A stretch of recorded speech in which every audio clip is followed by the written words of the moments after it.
What's up, everyone? My name is Tyler Adolfo. I'm 27 years old, and I have a diagnosis of bipolar disorder type 1 with psychotic features. This is a diagnosis that I was given way back in around October of 2021. I was diagnosed during my junior year of college, fall semester, and at the moment, I was experiencing a wide degree of powerful delusions and hallucinations, mainly auditory.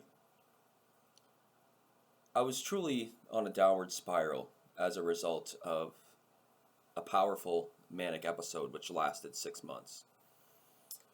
I was hospitalized at the very beginning of the manic episode, and I want to talk about some of the things that I wish had gone differently during this early phase of my manic episode and in the early stages of my diagnosis. And I really want to talk about what it was like, what I was feeling inside at the time. So let's dive right into it. I lived in a college fraternity house my junior year of college. I had just pledged the previous semester. I was beyond ecstatic. I was going to be living in a house with all my friends. It's going to have hot women coming to the house multiple days a week for some parties. And what's better than partying, hot girls, and friends, right? So I was excited about this college semester. But things would quickly escalate beyond my control because of a mental illness that was beyond my control. Bipolar disorder has two distinct phases. It has mania and it has depression. Now, I've experienced depression a lot throughout my life, but at this moment in time, I didn't have a diagnosis of bipolar. I had been diagnosed with depression before, but I was feeling on top of the world. I felt like I could do no wrong. I was thriving in all of my classes, and for the first time in a long time in my life, I wasn't just surviving. I was truly thriving, and it felt like there was no limit on what I could achieve. There was no limit on my potential. And that's when the mania started to creep in.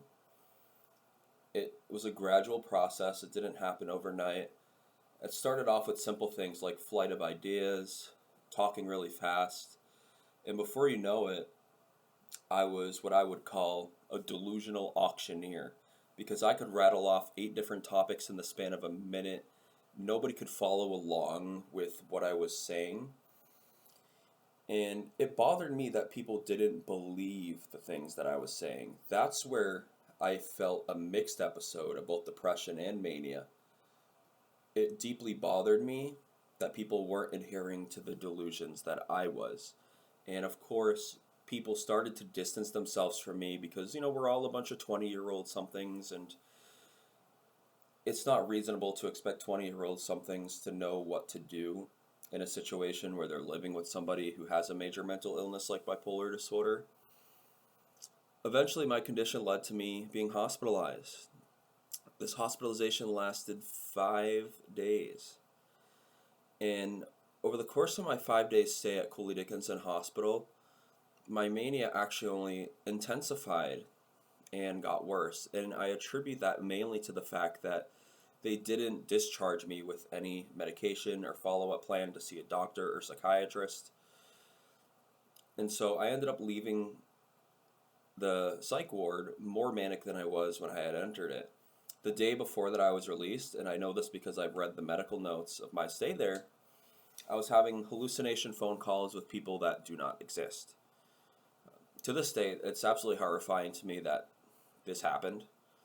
The things that transpired are a nightmare that I wouldn't wish on anybody, not even my worst enemy. And so now I'm in a position where it's been a few years since being diagnosed, and I can look back and try to think and brainstorm various things that could have gone differently. And I'm not going to lie, sometimes I really do beat myself up over it. But at the end of the day, I know that it's not my fault that this happened. I didn't have the discernment and insight at the time to know what to do differently. And that's what I wish I had. I wish I had caught the mania sooner. I wish I had been put on medications to mitigate the effects of my mania. Things could have turned out so differently. I could have avoided a lot of the catastrophic consequences that I experienced if I was able to intervene earlier, if I possessed that discernment and insight, and if the medical professionals were doing their due diligence in getting me the help, professional assistance that I needed in order to return to that thriving state that I was in. Of course, that's not what happened. I was released from the hospital and I started to become increasingly antagonistic towards those I cared about, my friends, my fraternity brothers, my loved ones. And I lashed out at everybody, both in person and on social media. Just kind of put yourself in their shoes. I can understand why people started to distance themselves from me. Does it hurt that that happened? Yes. But the moment that I think back on that really sparked some positivity in my mind and something that I am very appreciative of in the aftermath of my manic episode is that when I was in that initial stage of my mania, when I was in the hospital for mania, there were dozens of fraternity brothers, there were some family members who went out of their way to come visit me in the hospital when I was at my lowest point. They demonstrated that they cared. They demonstrated their concern. They demonstrated their desire to help someone that they cared about. And that means a lot to me. And that's the shortened version, hyper abridged version of what it was like getting a bipolar diagnosis and what I wish could have been different, how I wish things could have been differently. Thank you all for watching. Please like, comment, and subscribe. Hit that subscription button if you're new to the channel. Like and comment so more people can see this video. Peace out, y'all. Hope that you all have a wonderful day.